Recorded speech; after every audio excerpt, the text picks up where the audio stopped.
In this video, we're going to be taking a closer look at some of the dome devices that we unboxed in the last video, get them paired up and installed.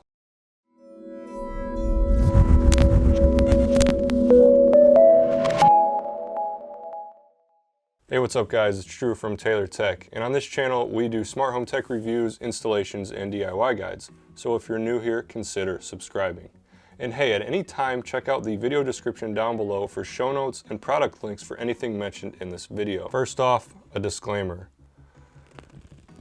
Dome is not a sponsor of this video, they're just a cool company who sent some cool stuff for me to check out. That's what I'm doing. We interrupt this program to bring you a special report. So I'm gonna jump in real quick here. I was grinding away editing this video that you're watching right now, as you can see here, and happened to notice that the dome products actually dropped in price quite a bit. Jump on their website here. Some of them either dropped 5, 10, even 15 bucks, like the on-off outlet plug was 50. Now it's only 35 bucks. So that's a really good deal for a high quality energy monitoring outlet that has all the perks that it does. The Siren is also $35 right now. The motion detector, $35. The door window sensor is $20. So these prices are seemingly a lot more competitive than what they were before. The Mouser dropped down to 60 bucks from 80, so that's a $20 drop. And the leak sensor is also 35. I'm not sure what that one was before, but they're all pretty competitive pricing now. I know I mentioned in the last video that some of these prices were a little bit on the high end, but they're better now. They're still kind of towards that higher end, but you get what you pay for. And in this case, what you saw today and what I've experienced is that these are all really high quality items. So I'll have links to Amazon as well as their website down below in the description if you want to pick any of them up. Like I mentioned in the unboxing video, by the way, if you haven't seen that, click up here.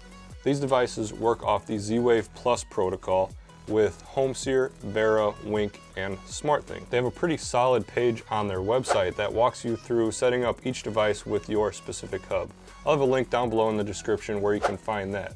We'll be covering SmartThings here, of course. We will need to add custom device handlers for each device before we try to pair them, so they are recognized correctly, of course. So I'm gonna head to their website on my computer here, where all the device handlers rather can be found. It's all laid out on their website pretty well. Okay, so here's the page that you'll find in the video description down below.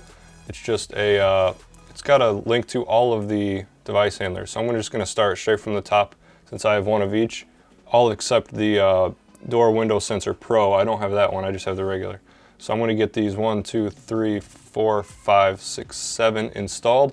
I'm just gonna show you one of them. The process is the same for all of them. It'll just be a different line of code that you'll need. So I'm gonna start with the Siren, show you that one, and then I'll fly through the rest in warp speed so you don't have to sit through that. So like all I did was click on it. It took us straight to the raw version of the code, which is pretty awesome. So I will select all and copy that, and you'll go to your SmartThings IDE. I'll have a link down below to that. You'll log in using the same login that you set up your account with. And then for insurance purposes, you want to go to locations and click on home. It may ask you to re-log in again. I don't know why it does that, it must be a bug. So anyway, at the top there, we'll go to my device handlers, create new device handler from code, and then paste in that code that we have. Click create.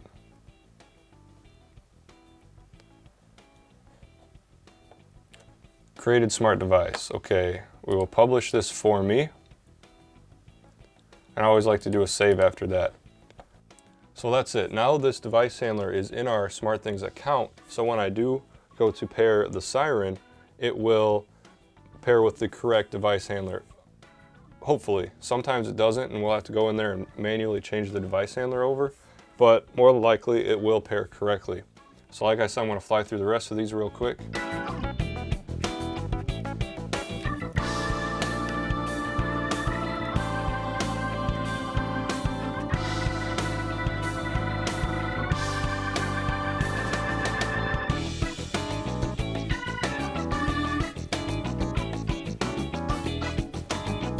Okay, dome water shutoff is complete. So now all the device handlers are installed onto the system. So now when we pair these, like I said, they will pair correctly to the right handler, so SmartThings knows how to handle the device. All right, so now we're gonna get these paired into our SmartThings hub. It should be a similar process for everything that is battery powered. All we have to do is pull off the back cover for whichever one it is. Here I have the Siren. We've already got all the device handlers installed, so they should all pop right up. So I'm going to click the little add a thing plus sign and pull the little battery tab. Got some lights flashing here. There it goes, Dome Siren. So I'm going to pop this battery cover back on, set it aside. Hopefully we can get all these battery powered ones done together real quick.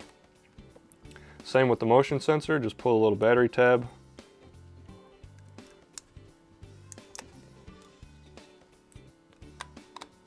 Got a little LED light on that too. Dome motion sensor, that popped up. We've got our leak sensor here. Same thing, battery, pull it up. We got a little LED. And there we go, that one popped up. If I could get the cover back on. And let's see, we've got the door window sensor. There's a little button on the back here, push that in. Got it, there we go. Easier than I made it look, trust me. So this one's same thing, battery pull tab, pull it, it's blinking 3 times, or a bunch of times, and it's into inclusion mode. Popped right up. So far so good, we're on a roll. Okay, so that's it for the battery powered ones. That worked out quite well. Let's go ahead and add all these. I'm just gonna save. Successfully paired 4 devices, okay, cool. So now all we have left is the outlet, the water main shutoff valve, which I will cover that in a few minutes, and the mouser. So now let's try the outlet. With this one, there's obviously no battery, so we will just plug it straight in, and it should go into inclusion mode straight away. I see a purple LED blinking there.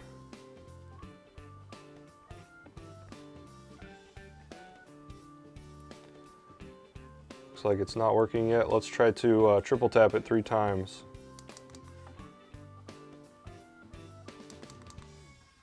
Okay, now we got a green LED. There it goes, dome on off plug.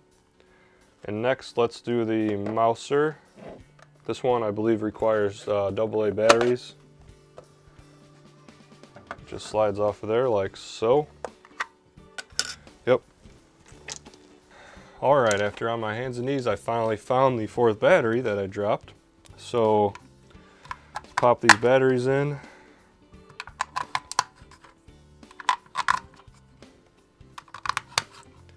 And we've got a red light on the front. I believe this button here, connect button, pretty self-explanatory. Push that 3 times just like the rest of them. There we go, dome mouser. So that's all we're going to connect for now. The water valve, we're going to do that in just a minute. So save. Okay, put this thing back together. Okay, so let's head into the SmartThings app and take a look at these devices a little bit more in detail and see what they are capable of. They're not just standard all across the board. So first, let's take a look at the Siren. There are a lot of different options here, as you can see. We've got alarm, siren, siren 1, chime 2, 3, bells, 1, 2, 3, 4, 5. We've got our battery indication. So there's a lot of different options there. If we head into the settings, we can change the sound, the volume, the duration, the LED, alarm delay beep, chime volume, chime repeat, chime LED, check-in interval, battery reporting interval. So that's a lot going on there. I think I might have to just do a dedicated video on the Siren just alone. But right off the bat, I can say that you can set this up with your smart home monitor setup to obviously use as an alarm, or a siren, but you can also use these chimes. Let me just try one.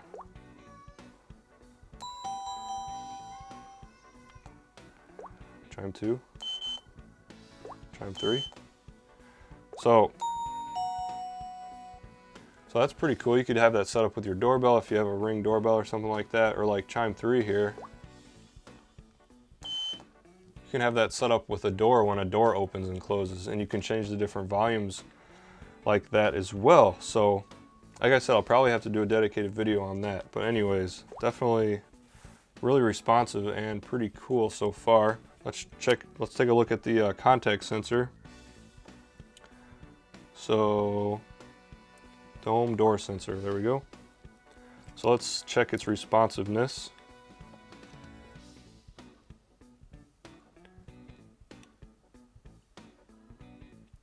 Okay, so it seems pretty standard Z-Wave responsiveness time, looking at about half a second or so. My hub is about 15 feet that way, so it's fairly close, but that really shouldn't matter. Yeah, it's getting better here. So that is definitely good. We've got a battery indication here, and in options, let's see what our options are. We've got check-in interval and battery reporting interval. So no temperature or anything like that on this one. So let's take a look at the leak sensor next. So it's reporting dry. It's good because it's sitting right here. Go into the settings, and we can see apparently there's an audible alarm. We can enable or disable that. And alarm duration, reminders, total alarm duration, check-in interval, battery reporting interval. So it's pretty standard for a leak sensor. Of course, we have this little add-on that we can snap onto here and use for an appliance or something like that. But I'm going to be pairing that with the water leak sensor here in just a little bit. Let's check out the motion sensor. So with this one, it's pretty cool because it reads the lux, apparently. Even though it's reading 0 right now, it is pretty light in here, so there may be an issue with that. Maybe we have to calibrate it or refresh it. Let's try to refresh. No. Let's go into the settings. We can enable and disable the LED, which is pretty cool because I don't know if you've noticed this thing been going off. It's pretty bright. Motion clear delay. That's something that I'm excited about because a lot of these things can take up to like a minute. Not these things, but motion sensors in general can take as long as a minute to clear the motion. So I'm going to set this for as low as possible, say 10 seconds. And motion detection sensitivity, most cannot change the sensitivity, so that is awesome as well. Light reporting interval, light reporting sensitivity. Let's put the sensitivity all the way down. All right, let's put it somewhere in the middle, default 13.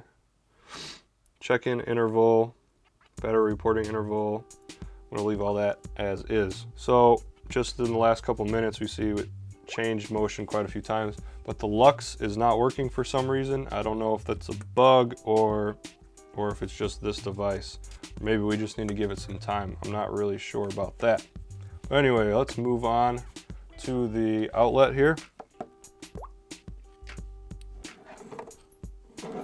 Dome on-off plug, there we go. Pretty excited about this one as well because it does monitor the energy. There's a lot going on this page. I don't really know what it all means right now, but let's go ahead and turn it on. Little green LED, that was pretty instant. Yeah, so about a half a second delay, pretty standard. So it looks like if we go into the settings, we can actually put in our cost of electricity. Let me see if that's on here. Yeah, cost per kilowatt hour. So we would put that for your local power company, and then it would actually tell you over here how much money whatever is plugged into this thing is costing you. So that's pretty cool. Some other options are to disable the physical button, which would allow you to turn it on or off, and auto off intervals, you could have it turn off by itself. Meter reporting, there's a lot of different settings in here. Definitely pretty cool, something you should check out. All right, so next we have the mouser. There's a physical switch on here that I believe is the only way to control this, maybe for safety reasons or whatever, because it uses high voltage electricity.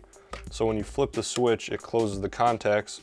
As you can see, as soon as I flipped that, it went from disarmed to armed. So there's not much going on here. It closed the contacts and it's just waiting. There's a few settings you can change. You can change the name, tripped LED alarm,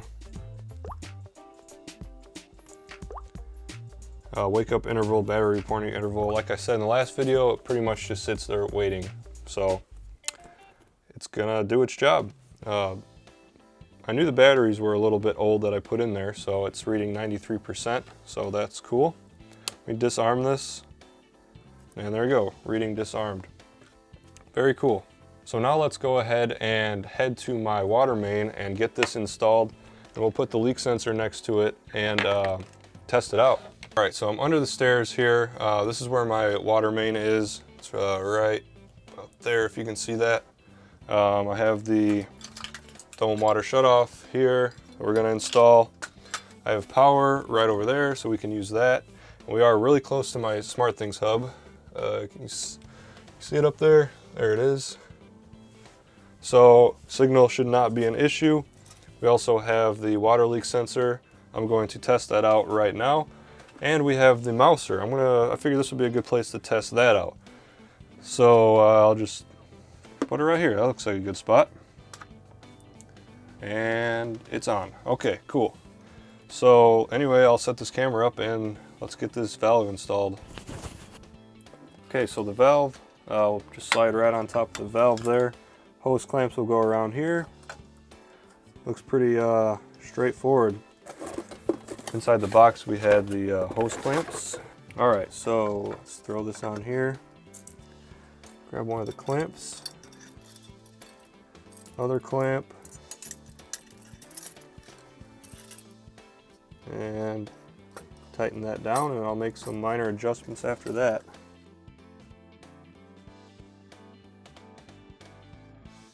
Screw it, I'm getting a drill. Ow, that's better.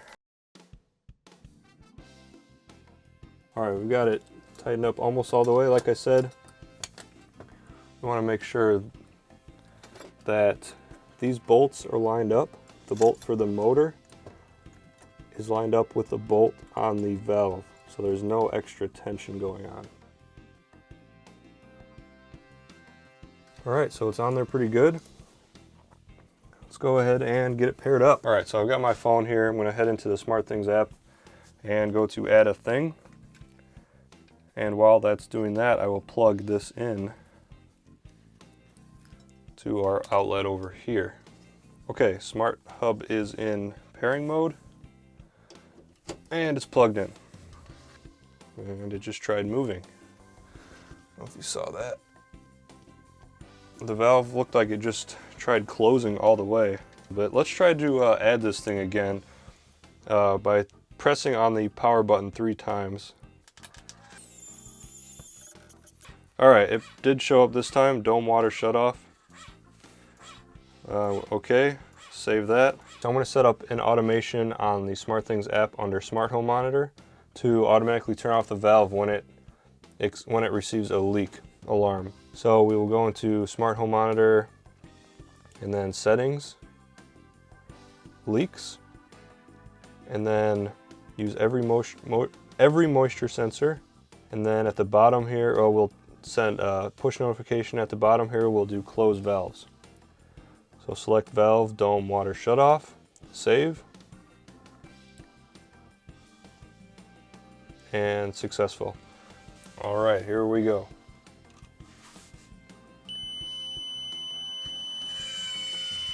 And there we go.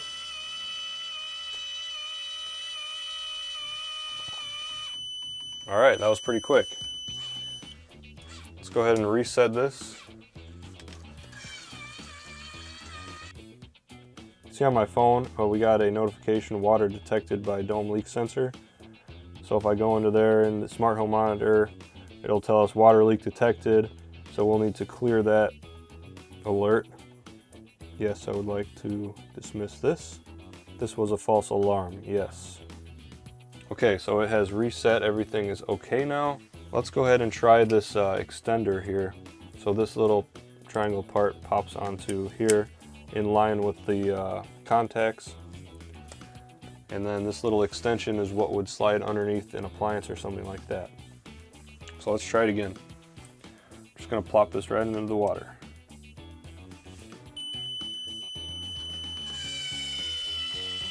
There we go. The alarm is coming from the main device, and that worked all the same. I'm gonna open the valve back up. Take this out of the water. So, there we go. These things work pretty good. Z-Wave Plus, they're very responsive, like I said. So everything seems to be working pretty well. Don't know about the mouser yet. Obviously, we won't know. Hopefully we won't find out, but if we do, I will make an update video on that to see how well it worked. But as far as this valve goes, I'm very impressed. I'm gonna have to order a few more of these water sensors for around the house, under sinks, under appliances, things like that. I'll probably even keep one in this room. So yeah, thumbs up. So I also set up a quick automation in the bathroom with the dome motion sensor to turn on the Innovelli dimmer, which I did in a separate video. You can click up here for that video on the Innovelli dimmer switch. But let's walk into the bathroom here, see if it works. And there we go, the lights are on. I put the sensor up there, kind of in the middle, so that if someone's taking a bath or something, the lights won't turn off. But at the same time, the hallway won't set them off either, just by walking down the hallway. So I found that's a good location. I might have to mess with the sensitivity a little bit because I do have it on the highest level of sensitivity. But like I said, response times are pretty quick. Here's the Innovelli dimmer switch here. I did a video on that. You can check that one out. But yeah, other than that, they work good. So that's it for this one. I hope you enjoyed it. If you did, hit that like button down below and consider subscribing so you don't miss out on any future videos. I'll see you in the next one, and remember, stay smart.